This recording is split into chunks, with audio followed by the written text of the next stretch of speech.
Good day, and welcome to the Patently Strategic Podcast, where we discuss all things at the intersection of business, technology, and patents. This podcast is a monthly discussion amongst experts in the field of patenting. It is for inventors, founders, and IP professionals alike, established or aspiring. And in today's episode, we're bringing you along for a tale of international mystery and intrigue, and into the clandestine world of foreign filing licenses. This is another topic that falls squarely into the domain of patenting sharp corners, surprisingly sneaky and easy to overlook, but can come with significant consequences if you do. Many countries, including the US, require inventors to receive special permission to file with patent offices outside of the inventor's or invention's country. A foreign filing license is a government-issued document that represents this permission for inventors and companies to file in foreign countries. Failing to receive this permission can come with some pretty serious ramifications, including fines, patent revocation, and even imprisonment. That's right, imprisonment. Why so serious? Well, like with most matters of foreign export compliance, it comes down to each nation's strong desire to protect its own security and economic interests. Allowing ideas to cross borders comes with the risk of the unauthorized exportation of technologies and sensitive information that could have implications for military applications, national security, and even state secrets. But whether it's a grip for a golf club or a new gadget worthy of a sinister Bond villain laugh, there are oftentimes no technology category exceptions. For many countries with foreign filing license requirements, all patent applications destined for international travel, whether utility, plant, or design, must all receive a foreign filing license before being filed abroad. According to our research, there are at least 35 countries with foreign filing requirements, and according to WIPO, this includes 30 of the Patent Cooperation Treaty participants. It's hard to imagine an international strategy that would not be impacted with notables on the list that include the likes of the US, China, India, Germany, and the UK. Further complicating all of this is the strong potential for jurisdictional conflicts. Requirements for filing licenses can vary significantly from country to country and may even conflict in some cases. Some countries base their requirements on inventor or applicant citizenship, residency, or place of business. Other countries are more concerned with the location of the inventive activity. Many of these countries require inventions to be filed first with their respective patent offices. But what if inventors reside in multiple jurisdictions, each with first file requirements? An idea co-conceived in the US and India on a teleconference is now subject to two competing foreign filing jurisdictions. With a rise in distributed workforces, teleconferencing, and outsourcing, both inventors and inventive steps will more and more frequently be residing and occurring across legal boundaries. The lines of innovation are rapidly blurring, but the patent laws of each country must still be obeyed.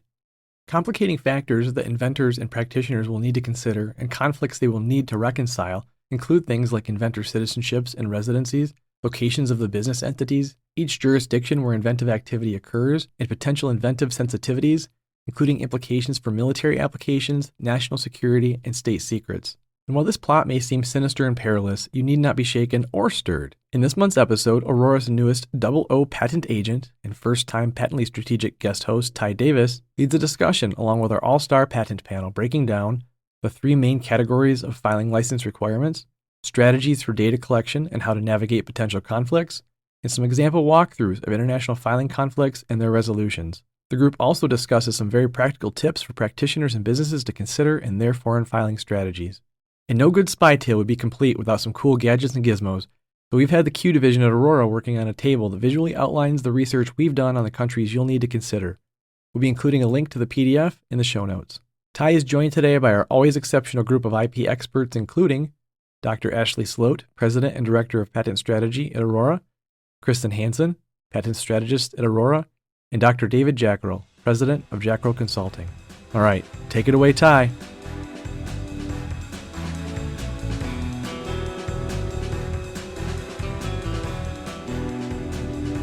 All right, well, cool. We'll jump into foreign filing.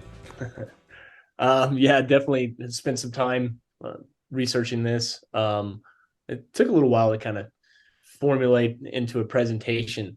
But what I was kind of thinking about doing was talking about foreign filing licenses, why we care, first off, and then types of countries with respect to foreign filing licenses. Start developing a strategy for what data we need to kind of formulate what our plan will be as practitioners, and then some potential conflicts of that data, and then run through. I put two examples that are kind of interesting and kind of wrap a lot of things together, and then summarize as kind of, through the practitioner lens, what the takeaways would be, and then maybe a little bit on the business side lens, what the takeaways would be. So without further ado, foreign filing licenses. So as we all know, some countries have foreign filing license requirements. Applications can be made in other countries. And one interesting note that I found on the World Intellectual Property Office website was a statement that they made, which is, in most cases, you are considered to have permission to file with another patent office if you either have filed an application for the same invention at the relevant national patent office a certain amount of time previously, which varies from patent office to patent office, and have not received a security notice stating that you should not file elsewhere, or if you have explicitly requested and had been granted permission. So this sounds very familiar to us. This aligns pretty well with the USPTO procedure, but it's in most cases. So with respect to foreign filing licenses, I kind of boiled this down to 3 types of countries with 2 subcategories. The first type, which would be countries without any foreign filing license requirements, notably Japan, Hong Kong, Mexico, South Africa, Switzerland, Thailand. These countries, this is going to be your easiest case scenario. And then you have your second type of country with foreign filing license requirements based on inventor citizenship, residency, or in some countries, applicant citizenship, residency, or place of business when your applicant, is perhaps a business entity. Notably, this would be, Belgium, India, Israel, Italy, United Kingdom are among that group of countries. And then the third type, which we're going to be the most familiar with, are countries with foreign filing license requirements based on the location of the inventive activity. So including the United States, notably you have China, Germany, Russia, Spain being among that group as well. And then getting a little bit deeper is 2 subcategories, which would be both the second and third types, but with the added limitation that the invention pertains to either national security, state secrets, and or military applications. So that is which we'll have that kind of wrapped up in one of the examples. And so, in my opinion, what kind of covers the data mining side for the practitioner would be the 3 questions: who, where, and what. When we ask the question who, we're looking for, the inventor or group of inventors, citizenship, residency. As far as the applicant, once again, citizenship, residency, maybe location of business. Start putting these things together, especially in regards to that second category of countries. We then look at where the inventive activity occurred, and this one's just it can get a little bit sticky when you start considering that inventive invention concepts can have portions that actually occur in different locations. And I added a little note there that when you start thinking about the increased use of teleconferences, remote collaborations, you can have some added complexities there. So you're spitballing with an engineer in India or something, and he comes up with a portion, and you come up with a portion. You are now subject to 2 countries' foreign filing jurisdictions. So, and then finally, to wrap in those 2 subcategories, we want to identify what has been invented, if that relates to military application, national security, or state secret. And just to a little added note here, when it comes to some of the more serious ramifications of improper foreign filing license procedures, this is where one can get in a real bind. If you knowingly or willfully divulge this information, that's where fines, patent revocation, or even imprisonment can factor in. So it's a good one to keep in mind. So in your research, Ty, then, I don't know what you found or didn't find, but if in theory, let's say it's a fancy new chair, right? Clearly not a military application, clearly not, like a recliner, right? Clearly not a military application, clearly not national security, clearly not a state secret. In your research, then, is it if, an inventor, like, an inventor is not going to be fined for that, or is there still those implications even in when you're outside of these areas? Yeah, so I guess, if you're dealing with a subcategory where it is only within the jurisdiction when it's a military application or national security, I would think that you're outside of that.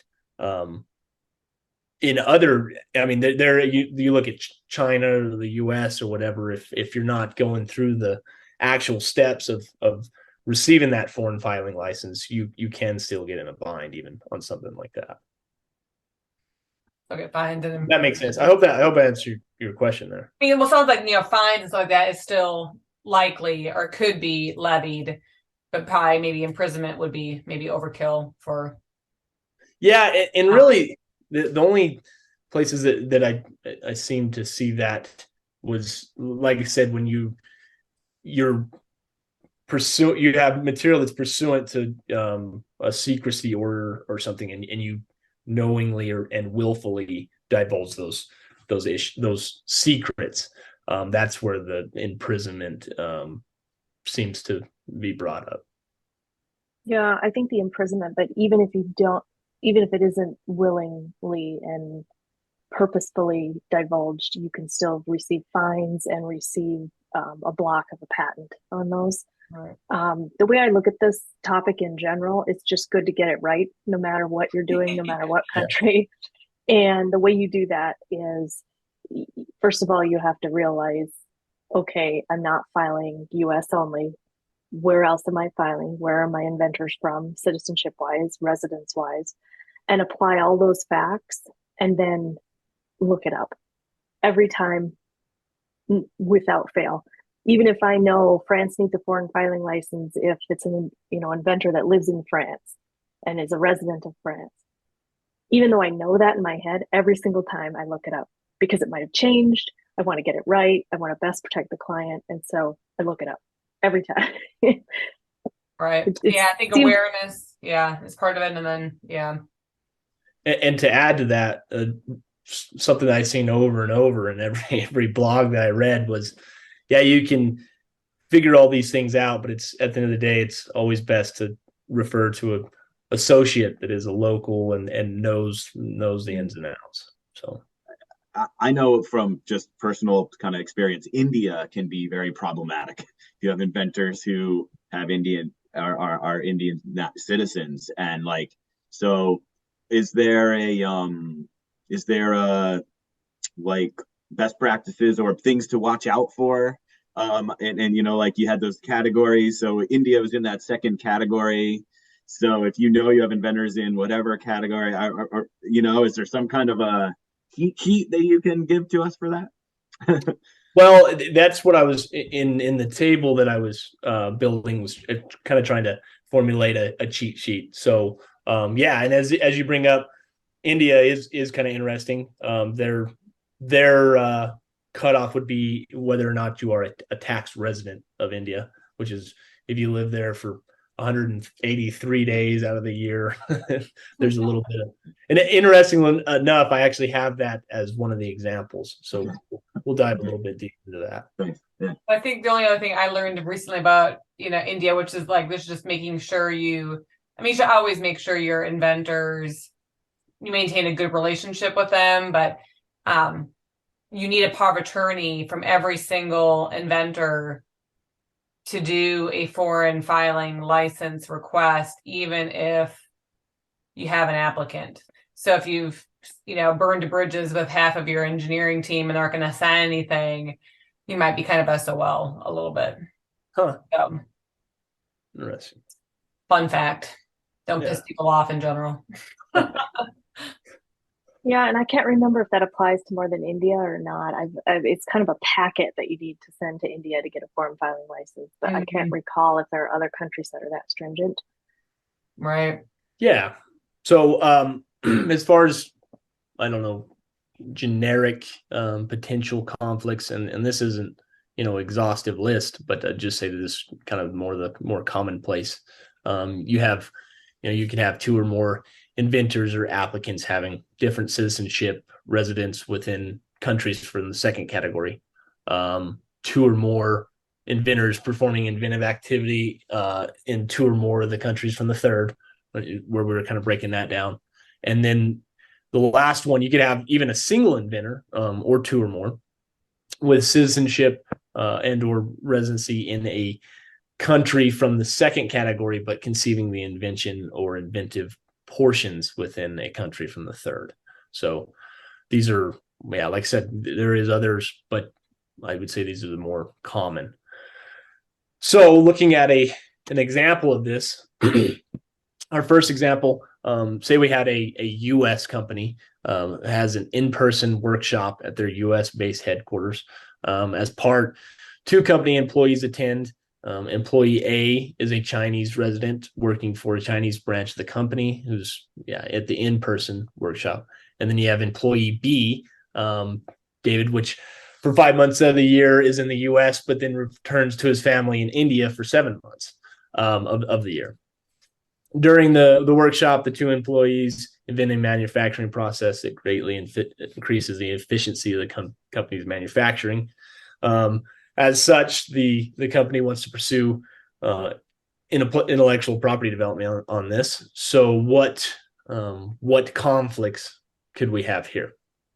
And just jumping right into it, the Chinese foreign filing jurisdiction is not invoked, being that China is of the third category like the U.S., so they only care where the inventive activity occurred. Since as in the U.S., China's not involved. But where we run into the conflict is, yes, we have inventive activity in the U.S. And on the Indian foreign filing jurisdiction, employee B is technically a tax resident of India. So now we have two conflicting foreign filing jurisdictions. Nice enough for us, the USPTO and the IPO are pretty. They allow you to obtain a foreign filing license without first filing an application. So that gives us two options there. First option, file requisite documents with the Indian Patent Office, wait for permission, typically within 3 weeks, and then you could file at the USPTO. Or you could do the inverse of that, where you file the requisite documents with the USPTO, wait for permission. Maybe the deciding factor here is it does seem like the timeline as far as going through on the second option could be faster. Typically within 3 days of the receipt of the expedited petition, you're going to have that FFL. Yep. It is faster. It usually takes about a week. If you do it Friday the prior week, it'll probably take about a week. If you do it Wednesday, it might take a couple days. I don't know why, just the U.S. Patent Office is weird that way. But the first option, note that 3 weeks is less likely. That's best case. When I have requested this in and around Indian holidays or in and around busier times for the IPO, it can take up to 6 weeks. So just be aware that you might want to do this earlier. And the problem with doing it a little earlier is India actually asks for a good chunk of the document to be done. And so you're kind of submitting maybe some claims, maybe some description. So that's kind of hard. You can't really get out of the invention call and send off a paragraph to India. They want a little bit more than that. That being said, I've done it with just a paragraph in a claim, and I've gotten the foreign filing license, but you could get pushback, and they want more. They don't know what it's about. Gotcha. Yeah, thank you for that. So Yeah, Ty, when you're saying file requisite documents, you're saying file a foreign filing license request, right? In Yes. the documents, and so you have to wait for the permission before you file the application in either country, right?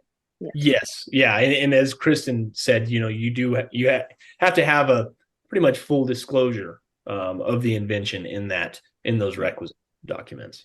But if You're- India you're- were your target one, you could file directly into India, though, right? Like you wouldn't have to do the foreign filing in advance, right? You could just say, "Oh, we want to file first in India." You can. You Yes. just need a Well, foreign filing from the US. Yeah. Yes. Right. Yep. But you can't file it in this case because it's weird and there's these conflicting jurisdictions. You can't file in India first before you have a foreign filing license from the US, right? That would Right. yeah. That is correct. Yep. Either way, you need to get that FFL from the country that you're not filing in first. Right. Thanks. Yeah. And since this one's India and US, you could get away with just filing a PCT instead. Like India is part of the PCT. Didn't mention that. No. That's like worst case, right? Because it's expensive. You don't always want to do that, especially if it's going to be a provisional first.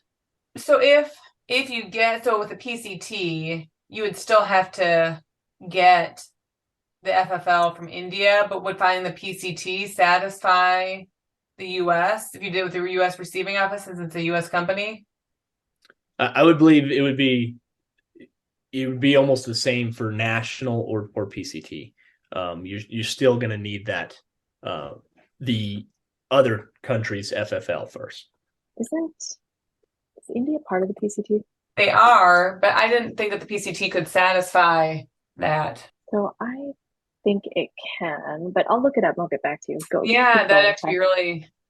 And I also wonder if you go PCT and then a national stage conversion versus a PCT like in the US, we often do a con from the PCT, not a national stage. So I wonder if there's different rules there as well. You mean from if an FFL was needed, or right? Like so, if maybe I'm not sure if the PCT does satisfy or basically give you a foreign filing license for all of the countries that are PCT members, then you might be fine for a national phase application, national stage. But if you rather file a con from the PCT instead of a national phase, a national stage application, then maybe that's different, because it's a con rather than a, I don't know. In the US, we often file cons rather than national stage because it's got some advantages. Yeah. So, go ahead. Yeah, what this says is a license for foreign filing is not required to file an international application in the United States receiving office, but it may be required before the applicant or the US receiving office can forward a copy of the international application to a foreign patent office. So you may run into it, but it won't bar you from filing the PCT. No, I mean, I honestly don't. I mean, my understanding was that, honestly, not getting an FFL from any of these countries, is not gonna. I don't think it's anybody's job to verify that all the applications coming in from wherever they're coming in had an FFL from wherever they were supposed to have an FFL. But if you go to assert it against somebody, in theory, they would be reviewing all of this and verifying whether you did, if you dotted all your I's, crossed all your T's, whatever, and then saying, well, look, they never got an FFL from whatever country and they should have. And now, that's a grounds for revocation of the patent because they didn't, that was my understanding that, again, it's nobody's job to sit there and say, oh, new patent applications coming in. Yep, this one had an FFL, this one needed one, I mean, there's countries that ask for nationality and residence, but is there really somebody at those patent offices verifying stuff? I don't know. No, it just happens after the fact. If it's litigated or upheld in some other way later, you can just have it nullified, which is a problem. Yeah. Not to understate that. Awesome. Well, I did have a second example, which is kind of fun. In this one, we have an Israeli inventor and a Canadian inventor. The Canadian inventor working in the private sector. These two inventors invent a mousetrap and are working together via teleconference when they conceive of the invention. So we have inventive activity occurring in Israel and Canada. What sort of FFL conflicts do you think that we would have here? I can't remember where. I don't think Israel was in the second category, but I can't remember where Canada was. Israel, Yes, yeah, Israel's state secrets and stuff, but exactly. So this was kind of interesting. You would almost think you'd have conflicts, but there are none. Canadian inventor is in the private sector, not a government employee, and so they're not subject to Canadian FFL requirement. And then, as Kristen alluded to, inventions not related to weaponry, ammunition, or subject is otherwise military value. So the Israeli FFL requirements are not invoked. So It's interesting. Like, at what point though I feel like, I think of like all the technology that NASA pumped in to the world or to the US based on what they were doing. I mean, not like necessarily military, that's not military, but you know what I mean? It was stuff that how it appeared in the normal world is not military or aeronautic or national security, but how NASA was using some of that technology clearly was. So then at what point does, obviously like typical medical device, whatever, but like a coating, let's say you create like a different coating for something, and it's at the time that you create it is like clearly not like you're using it to coat stents or something like that. And so you don't do an FFL because to you it's like, well, it's a coating for a stent. But then later it's like, well, this coating now is, covers all of our weapons and protects them from water. You know what I mean? Like, yeah. And you should have gotten an FFL because it's, I wonder if the actual art unit that gets placed in might dictate that later. Like if it really wasn't in an art unit that deals with weaponry and related content, and it really was material science based only, maybe it's not unless you describe it as such in your patent, right? Right. Yeah. Yeah. I don't know. That's a great question. And Chris and I, from what I've seen, I've only ever seen a few patents get flagged for this state, the military secret. Forget the words they use in the U.S., but it was always when that was explicitly, at least from what I've seen, was always explicitly listed as an application, as a military, a stealth technology or something like that. That was very clearly intended, I guess is a good word, to be used for those applications. So when you think about it, there's a lot of materials and textiles and all kinds of things that military are used in a military setting, but aren't necessarily like a military invention, right? So it does seem like, at least in the US, it's relatively narrow how they apply that from what I've seen. But it's a great question. I've often wondered too how they make that decision. Yeah, it also makes you wonder then from we've worked with companies that are like in like kind of drone spaces, and so a lot of times when you draft, you kind of throw in the kitchen sink, right? Like, this could be they're using it for water recovery, of people or whatever, but it could be used for aerial reconnaissance, could be used for it's like, at what point are you potentially putting the application into a category you don't want it into? Might be one of those, if you have to ask, then no. Or is in the other category of, better to ask for forgiveness than permission. Okay. I'm not. That's a good policy. No, but here it's probably not. Here, Right.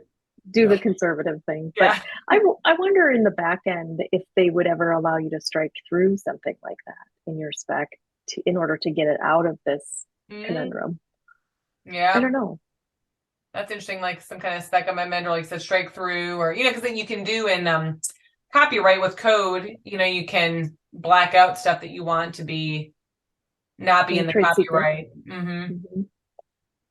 No, I don't know. I can go back to India real quick for you though, and this might be something we want to add in post, but unlike in the US, where a separate foreign filing license is not required if filing a patent application under the PCT with the US receiving office, in India, filing a patent application under the PCT, even with the India receiving office, will still require a separate foreign filing license prior to filing. Oh, so wow. you still need it prior to filing.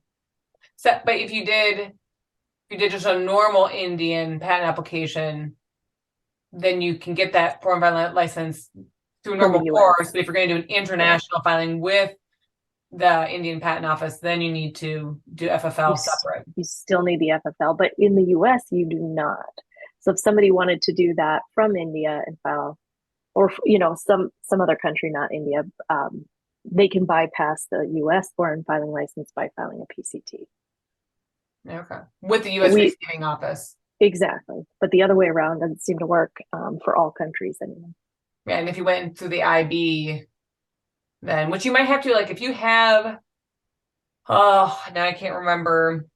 It depends on you for the like, you can't use the US receiving office if the applicant, I think it's that the applicant isn't a US resident. So like if the company resided in India, even if it had US inventors, I don't think you could use the US receiving office.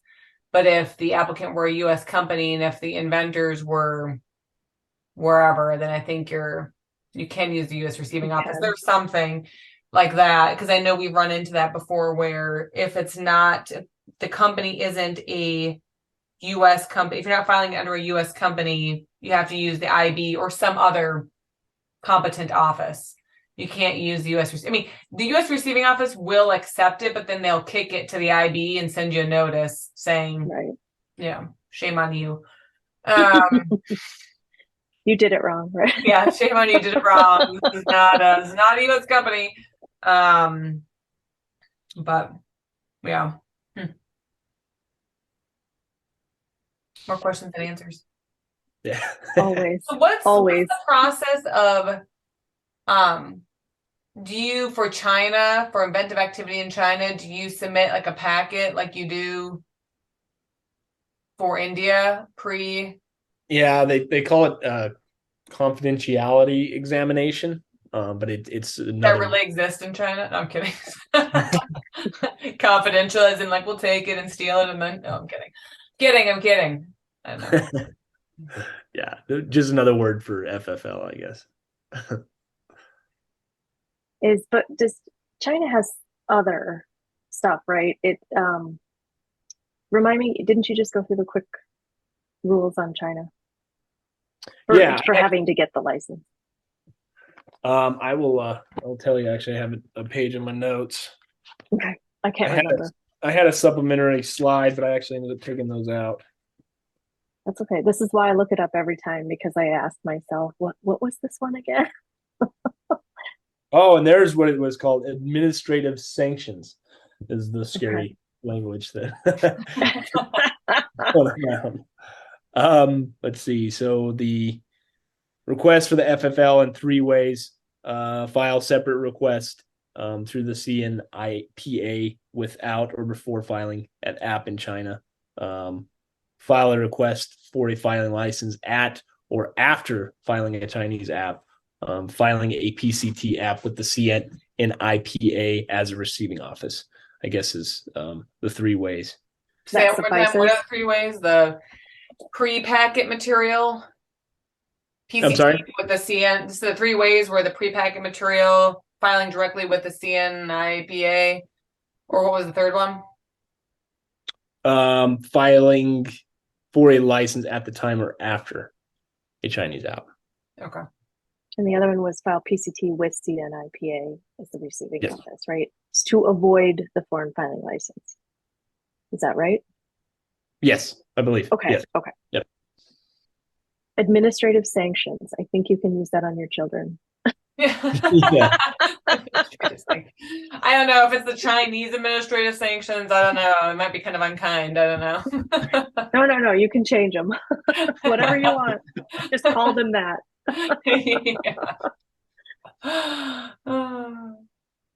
That is funny. No juice box. That's an Here's your administrative sanction. for the day.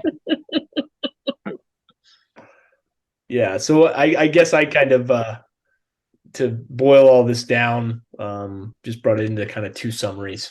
What I was kind of thinking as takeaways for the practitioner is, you know, the who, where, what, gathering that data to formulate your strategy.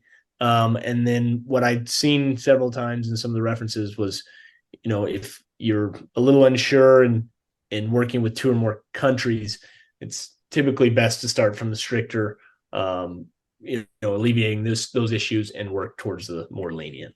So if you don't, I would imagine if you're dealing with a stricter country, it'd probably be best to go the route to filing a patent through them first, getting the FFL from somebody else. It's just what I had kind of seen. And then, yeah, I repeatedly seen it's best to always refer to an associate for each subject country.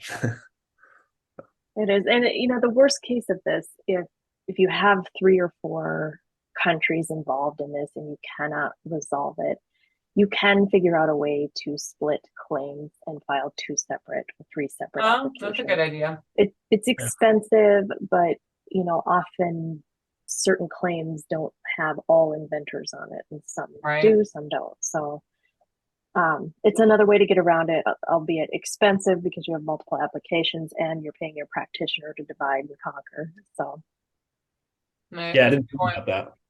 Yeah. Yeah. And then I guess my last slide, just to kind of looking at all this through the business lens, some considerations that I was just kind of thinking through were, you know, where are you going to base your R&D out of? You know, if you're really a big considerance is timelines, especially on your intellectual property development. You know, just like we mentioned with India, some of those that can add to your filing. If you desire to file in the U.S. first, I mean, you can be adding weeks to your filing dates. So that might be a consideration for R&D or engineering. So for India, often what I'll do is I'll write kind of a stub claim set, or I'll just do the system or the method. And then I will quickly put together maybe a flow chart or a few paragraphs on that, and then add boilerplate to that and submit that as a packet rather than the entire thing. If I have figures, I will maybe give them a preliminary figure deck of everything. So that's a little more inclusive. And I have gotten foreign filing licenses off of that. When I've submitted a paragraph and a claim, it's worked once and I've been denied 3 times. So you do need a little more than that. Very interesting. Well, I feel like this deserves a cool software thing where you could put in all the who, what, when, where, why, whatever. Mm-hmm. All the fact pattern, like here's my inventor fact pattern, and then it spits out the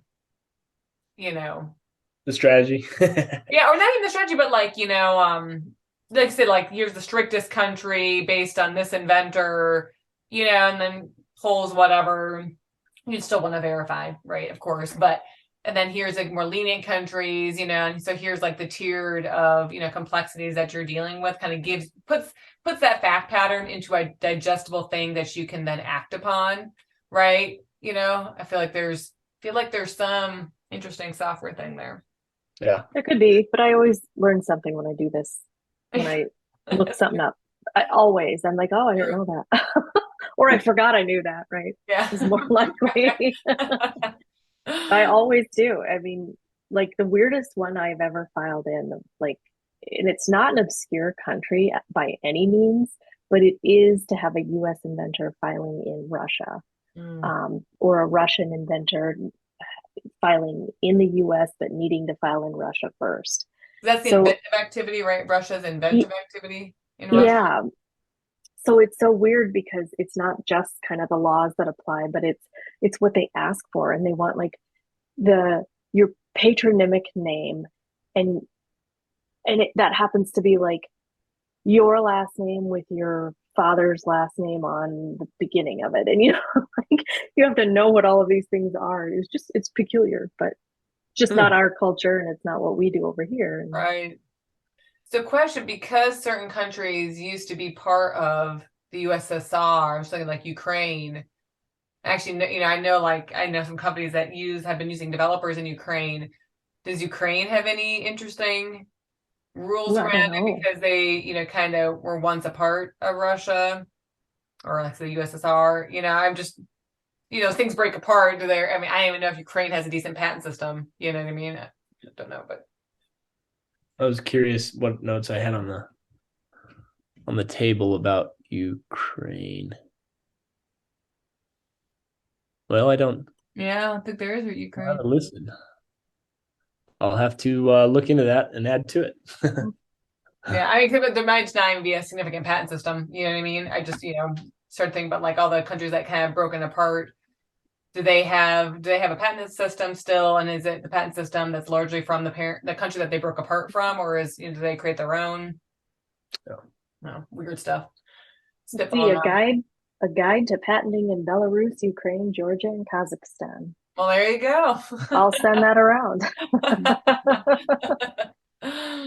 Belarus is a real hot country for technology. What they're saying is they are definitely developing markets with improving, evolving patent systems. So they're coming along, courts have been reformed, and they are improving. So it could be. Could be something. Could be the BRIC countries of the future. Mm-hmm. Yeah, who knows? All right. Well, awesome. Well, thanks, Ty. Yeah. All right, that's all for today, folks. Thanks for listening, and remember to check us out at aurorapatents.com for more great podcasts, blogs, and videos covering all things patent strategy. And if you're an agent or attorney and would like to be part of the discussion, or an inventor with a topic you'd like to hear discussed, email us at podcast@aurorapatents.com.